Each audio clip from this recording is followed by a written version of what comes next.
The second and final list of ministerial candidates has been sent to the Senate for screening and confirmation.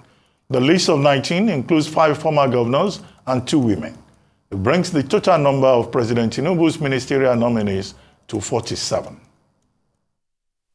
For the second time in 1 week, the Senate invoked relevant sections of its rule book to permit the emissary from President Bola Tinubu in the person of his Chief of Staff, Femi Gbajabiamila, to deliver the second batch of the list of those the President wants to hire into his cabinet.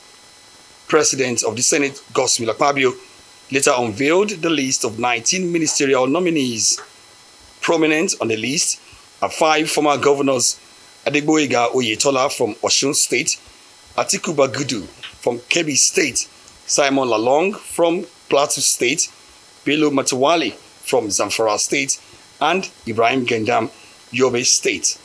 In compliance with the provisions of Section 147, subsection 2 of the Constitution of the Federal Republic of Nigeria, 1999 as amended, and further to my earlier correspondence dated 27th day of July 2023, I am pleased to forward to you the underlisted 19 ministerial nominees for confirmation by the Senate.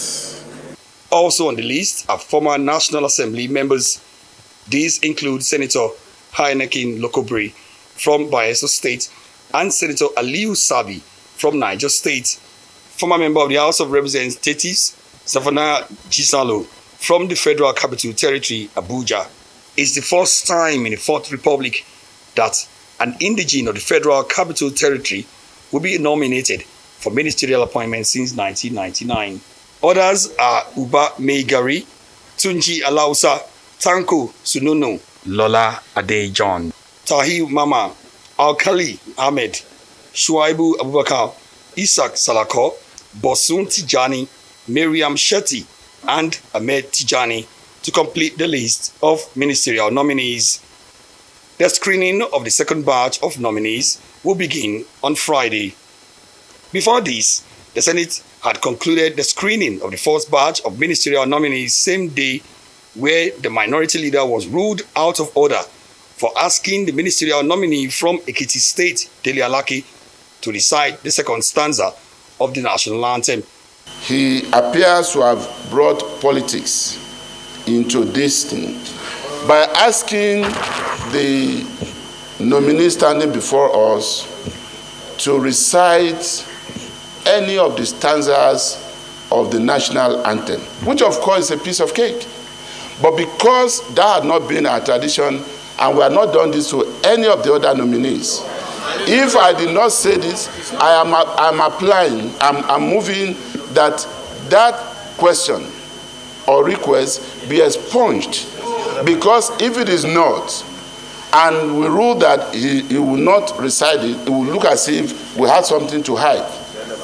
It is irrelevant to the extent of the provisions of Order 52 sub 4, and I so move. The leadership of the Senate also rose in strong defense of Alake, the right-hand man of President Bola Tinubu, shielding him from responding to allegations that refer to some opposition members as wild dogs on his social media handle. I've read on social media, sir, your statement concerning other political parties during the election. I read a statement where you label supporters of a particular presidential candidate as wild dogs, buying blood on social media. Have you come across that statement? Are you aware of it? Did you say that? Campaigns are over. We are now in governance. That is why once you pass through that door, you are coming into the Senate of the Federal Republic of Nigeria. Alake had earlier told lawmakers that without internal national security, road and electricity infrastructure, not much can be done to boost investments in tourism. Alake pushed strongly for press freedom, but not in absolute terms and without a sense of responsibility. Next was the ministerial nominee from Niger State, Mohammed Idris, the publisher of Blueprint newspaper, who answered questions on the media and several national issues. The Senate also grilled the ministerial nominee from Kwara State, Lateef Fagbemi, one of the lead counsels to President Tinubu at the Presidential Election Petition Tribunal. The Senate rounded off the screening with the nominees from Bauchi State, renowned medical expert Professor Ali Pate and finance expert Doris Uzoka from Imo State. Omo Bazwaye, Arise News.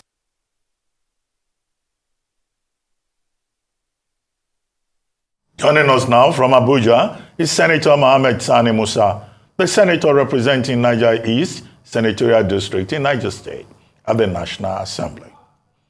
Good morning, Senator. Thank you very much for joining us on the morning show. Hey, Dr. Ruben. Good morning, Senator. Thank you for joining us. Well, the Senate has additional names submitted as ministerial nominees, making a total now of 47 ministerial nominees submitted by the President, the largest number since return to civilian rule in 1999. What do you think of that in terms of, the agitation among Nigerians that there should be a reduction in the size of government? And now the President has gone far beyond one minister per state, as recommended in the Constitution, to have the largest cabinet ever of 47. Thank you, Doctor. My take is that it's not the number of people that you will repose with responsibilities, delegate with responsibilities, that is the matter. What is most important is what kind of policies are they going to be implementing? What kind of assignments are they going to be taking? So that is more important. And when you are talking of reducing the size of government, I don't think it is in terms of appointees. What I feel is that there should be rationalization in some of the MDAs, especially those that are very redundant, but yet they tap into the national budget. I think that is the area that we should always seek to look into than talking about who Mr. President have appointed. In his wisdom, I'm sure he knows what he wants to do, and we shouldn't jump the gun. I believe something good is coming. All right, thank you very much, Senator Musa. So beyond the fact that some people have said that the proceedings or the procedure hasn't been very thorough in terms of the questions, and in fact, sometimes when, like in the case of former governor of Kaduna State, former Governor El-Rufai, a petition had been raised and was waved aside, that it hasn't been rigorous. What Nigerians have expected have been more questions with regards to their qualifications, how well they would handle. And we recognize the limitations of the Senate because of the lack of a portfolio. What would you say about the efficiency of this particular procedure, bearing in mind that a number of the nominees just came in, were asked simple questions, they took a bow and they walked out, or they didn't quite dig into the actual questions as to competencies, experience, what they bring to bear in terms of that office? I don't want to agree with you. First and foremost, Senate procedures is run by an order. We have an order book, and we have a standard at which we operate within the Senate. What you see outside cannot be exactly what we should be doing in here, in the chamber. What we do is based on our standing order, is based on conventions, is based on precedents. So, so far so good as far as I'm concerned. You might just said, okay, there are some people that have been asked.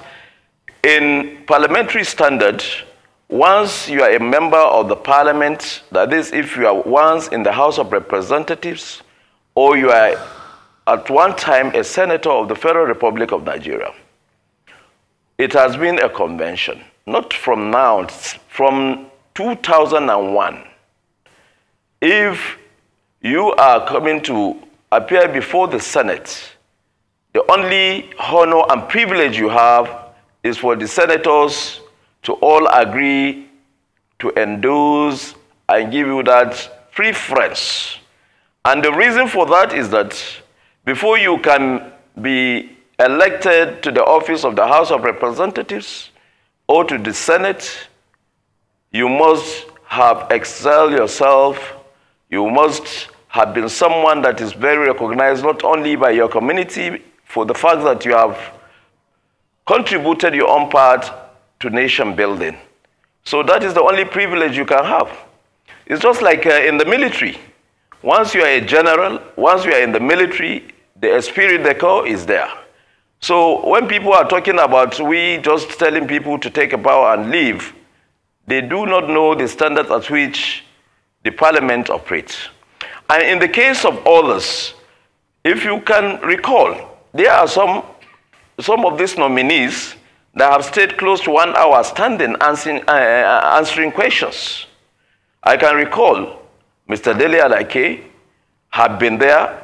He has been bombarded with so many questions. Mohammed Party has been there. He has been bombarded with so many questions. Iman Suleiman Ibrahim, Mrs. Iman Suleiman Ibrahim was there. Beta Edu, the doctor, was there. So many questions. So I don't know. Is it like we must make it a point that everyone that comes for nomination should stand for 1 good hour answering all the questions? We are only there in order to get some of the things that these people will be able to tell us about themselves, about what they think they can do to make this, to move this country forward.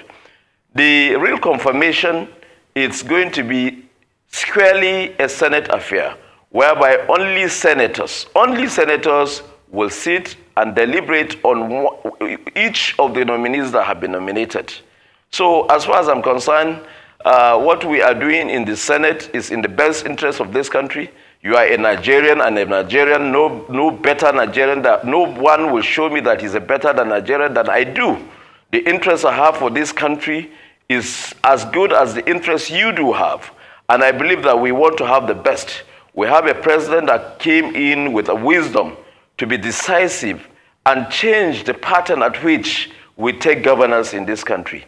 And I believe that having to nominate 47 nominees out of 230 million Nigerians, you can look at it. In the last 4 years, what is the population of Nigeria? And now, what is the population of Nigeria? What are the problems Nigeria have been facing? And what are the problems Nigerians are facing today? So, at every time, the expectations of people should also be equated with the realities on ground. The expediency of the moment requires that Mr. President nominate 47 nominees, and so he has done. And we will do the best we can do. And anybody among the nominees that we have found wanting, I don't think the Senate will just turn its eyes away and confirm. Okay, Senator. Good to see you again. You said, what's the population of Nigeria now? I can't answer that question. How are you? Very well. I can't answer that question because we have not done the census, so we've not counted. So, and some people will feel that part of those 47 ministers are the problem. Having the number 47 when we had a report by Mr. Rosso many years ago that we should cut cost of governance. And it's not the number of ministers that change things. It's the quality of thought process. And that's why a lot of people are not happy. And Senator, let me give you back this feedback, because we, the media, we're the echo chamber of society, and we'll tell it to you the way it is. A lot of people are not happy about the screening process. Yes, I give it to you, Senator. Some people were properly grilled. And I'll commend you for the questions you asked, especially questions you asked people like Beta and the likes. But some grilling or some interactions fell below par. And the reason why people want those interactions is that, Senator, it's not only about the CV of those people or asking them their antecedents, but a lot of people also want to know their philosophy. Because it's the philosophy that heralds the man's thought process and his disposition to governance, which is most important than anything. But a lot of people did not see that. And when those questions that make up the philosophy as regards the character of the individual were raised, and the Senate said, do not ask here, let's push it back to the DSS, it fell below par. And you know the case I'm talking about. Former Governor Nasir El-Rufai. Senator, in your own fair estimation, did you think that that petition at least would have been heard on the ground and allow Mr. El-Rufai respond to it on the ground?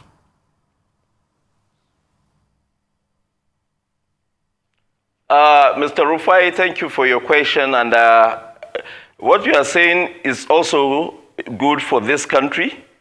But it's not like I'm here to debate with you. But I want to point certain things that it's not all the time that when you come before the national television, asking questions, squeezing people, make the best out of people to come out.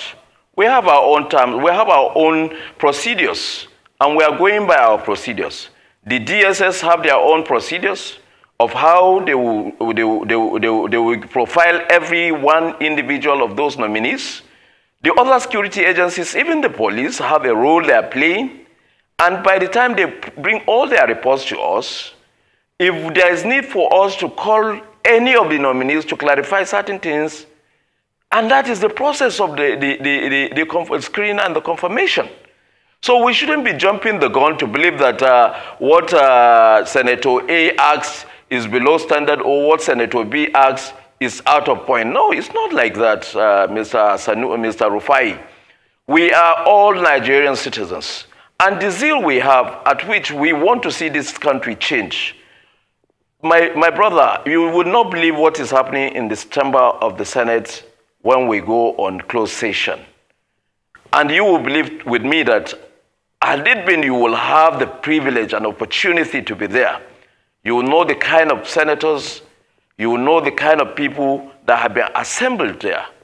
So for me, what we have done, yes, we have not finished the screening. It's a process that is going on.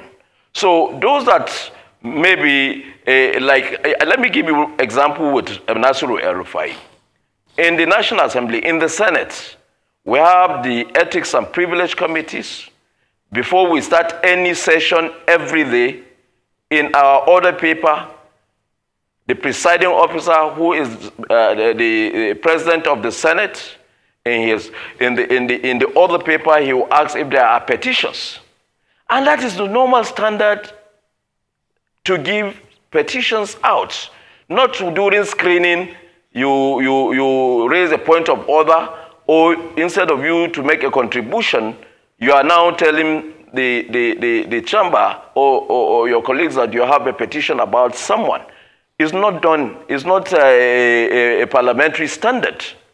As such, if that petition goes through the right channels, through the right standard, the right process, we will not put it under the table. National interest, national security is paramount to every legislator you see. And I believe that I'm not the mouthpiece of the Senate, but I can tell you without any fear of contradiction that the conviction we have is that we should give Nigerians the best, because the best is also expected from us, especially in processes like this. And I will tell you, the humor you see the President of the Senate put in during the screening, even you, Oseni, I know you are very bold, I know you are charismatic, but I can tell you, if you are appearing before the Senate chamber for the first time, you will shiver. You will shiver. Why? Because your expectations, you would not know. You don't know what is coming out from anybody around there. So I think you should give it to us. Okay. It's not everything. I know legislators do not have that popularity that we think we do have. But I believe that for us to have gone out to campaign, I have 9 local governments. For me to campaign in 9 local governments with a population of over 2 million, I believe that Nigerians have confidence in me, and that is why I am in the chamber of the National Assembly. The same thing like any other 108 members of the Senate. Senator. So it's not everything that we should condemn. Senator, except that I didn't see anybody shivering before the Senate. It didn't look like an inquisition to me. It looks like a paddy process, more like that. But let's look at the distribution. I don't know what paddy is, so. Well, it's a Nigerian slang. Anyway, when you treat people with kid gloves in a very friendly manner. However, let's look at the distribution.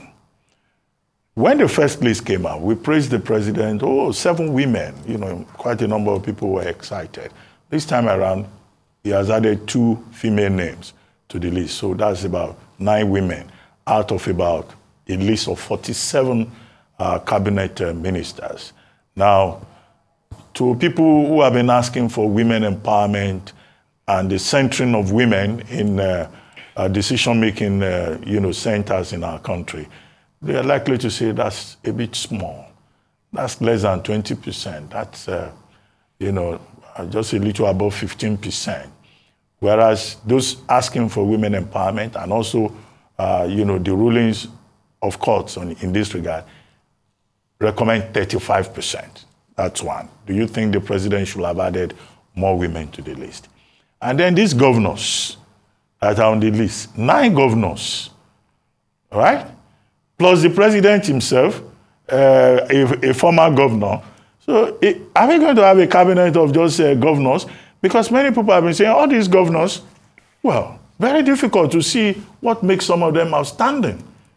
These former governors who go to the Senate and half of the time they are sleeping.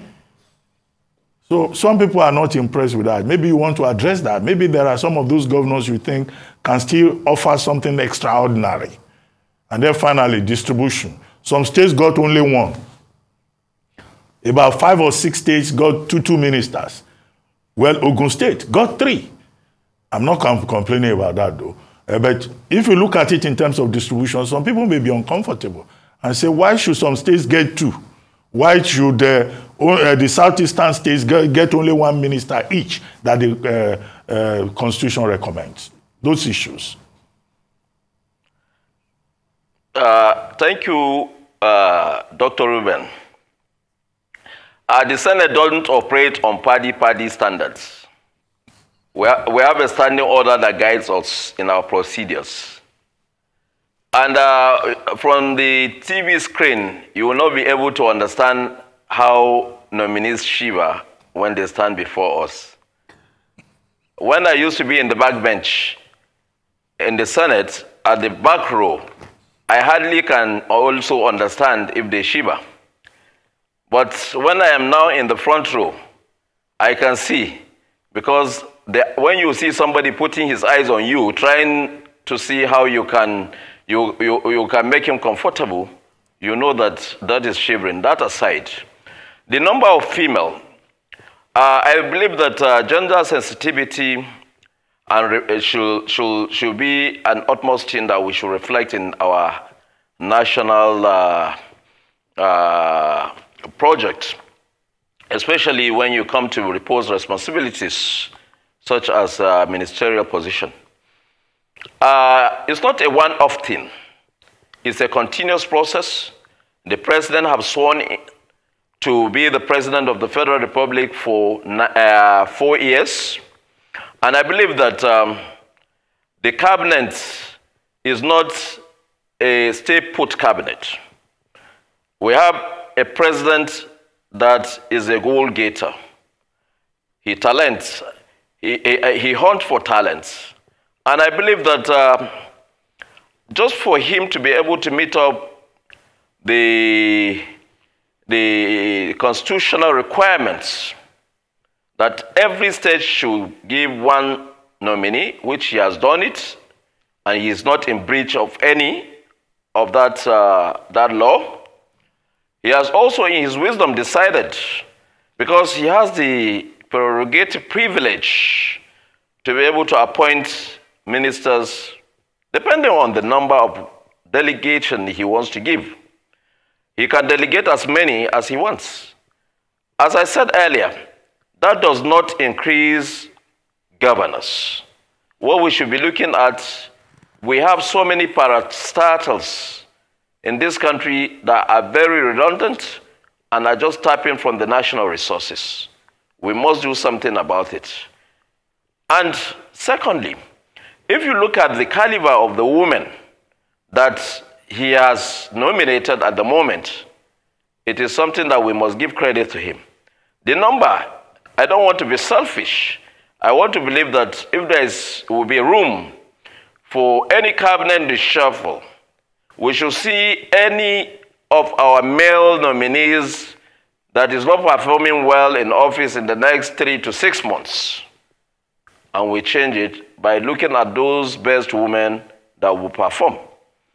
And I agree with you, Dr. Reuben, that we should have considered more.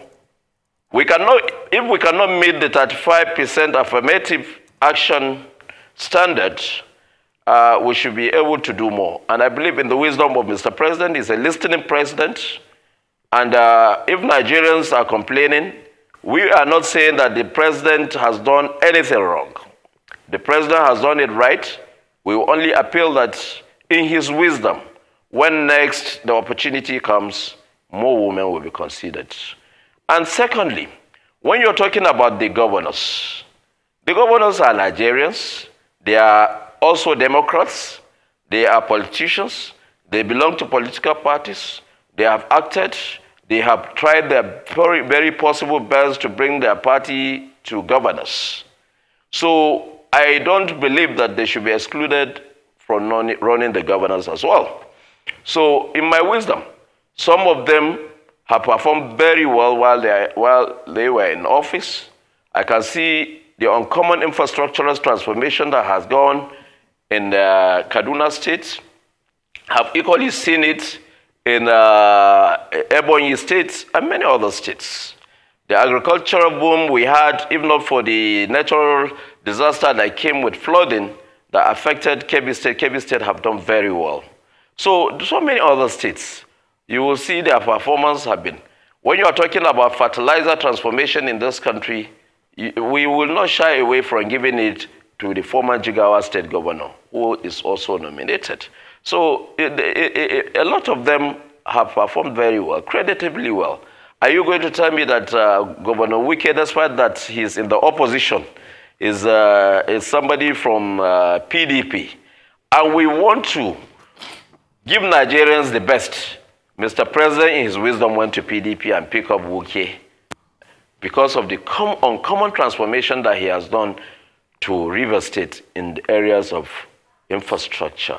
There is no month that passed without him calling one person or the other to commission project, which we have seen on TV. But for me, I believe Nigerians belongs to all of us. We shouldn't exclude. Everyone has an area that he can perform well. Even you, Reuben Abati, you were in Jonathan's government. If today, in the wisdom of Mr. President, have seen that you have done 1 or 2 good things for Nigeria and wants to bring you back, I have no problem with it, and I don't see why Nigerians should have problem with that. But in the whole analysis, I believe the gender sensitivity has to be looked into, and we as Senate, we have. If you look at the way we ask questions, especially to the women, there. We were doing it in order to prove to Nigerians that yes, they have the capacity, they have the mental capacity, they have the intellectual capacity to be able to give Nigeria the best. And the Senate, in its wisdom, I believe, has always given even preference to women whenever anything comes, either if they are having a ministerial position, and they come because they are very prudent. They are women. They are people that are always guiding their integrity. So I believe that Mr. President will look into that, Dr. Reuben. All right, thank you so much, Senator Musa. In fact, with your opinion on these nominees, I don't think they need to come for screening at all. Just take a bow and go, because you're so confident in their abilities and their CVs and speaking up for the wisdom of the president in his pick. But let me ask a very quick question before we go, because we need to go. We need to move on. I noticed that out of the 47 nominees, especially with the additions from yesterday, we have 6 of them with a medical background. Now, on the first day, with the first set of nominees, it was easy to perhaps put into some people their portfolios. Mr. Wale Edun, you would ask questions around finance, the economy. Dr. Betta Edu, you asked her questions around health. Same with Professor Ali Pate, obviously because he had been Minister of State for Health. But what do you think about the other 6? You know, we have Miriam Shetty from Kano, majored in sports physiotherapy, perhaps the first female Minister of Sports. We have Dr. Tunji Alausa, nephrologist. We have Dr. Tanko Sununu, O&G specialist, obstetrics and gynecology. Mr. Ishak Salako, former Commissioner for Health, Ogun State. What kind of questions would you ask them in terms of what possible portfolio could we give all these doctors who have come to, you know, to vie, who have been nominated as ministers? You know, your discipline does not also give you out as the only thing that you can offer to a nation when it comes to national service. I've seen where doctors decide on their own to jump from being doctors to go and study law and become lawyers in this country. The passion at which you are giving yourself out to serve your nation is the most paramount to me. And then when you look at some of the names you have mentioned, you see, we're all Nigerians. We must not always be pessimistic about individuals that one way or the other we have not interacted with. We have a lot of achievers, silent achievers, that they have never appeared before the screen of the TV, and you can hardly know them. But when it comes to performance, they do very well. So I believe Mr. President has a reason for nominating some of the nominees he has. But we always want people to be fair to the Senate or to the National Assembly. When you are saying there had been no reason for them to come and for screening, it's only for them to come and bow and go. I think you got it wrong. As a journalist, I will want you to have the perspective of putting things right. Because when you put things right, yes, you are at liberty to ask any kind of question you want, but you should also, when you are asking your questions, don't always put that pessimism against individuals.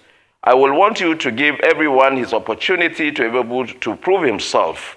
And that makes what we all desire to have to either come out or not. And the process of screening is just the first stage. After nomination, the process of screening is the first stage in the National Assembly. As I said earlier, when we go into closed session, even some of the journalists will not be there when we will scrutinize this thing. Some of these nominees, going by their backgrounds, they are people that are also having the same kind of backgrounds within the Senate. We have engineers, we have doctors, we have lawyers, we have everything. I'm a financial manager. I read business administration. I specialize in financial management. All right, sir. I mean, I have been in business for over 33 years before my sojourn to the Senate. There are certain things that, and I'm sure if not that I came to the Senate, you don't ever know who I am. Until today, you will not be able to assess me to say this is the kind of human being I can be, or this Senator, is what I can achieve or not. Senator? So give me the benefit of doubt, and I want us to give the nominees the benefit of doubt. Whoever is successful to be screened and cleared and confirmed, then we will see what they will be able to offer to this country. But I can assure you that in the wisdom of the Senate, we will not fail Nigerians. Well, on that note, Senator, we'd like to thank you very much. But just before you go, I was amused the way you were referring to the phrase uncommon, uncommon. I said, well, Senator Akpabio, whose pet phrase? Yes, uncommon, yes, he has because we popularized have an uncommon president of the Senate. Anyway, thank you very much. Thank you, Dr. Senator Mohammed Musa, for joining us on the morning show. Thank you very much.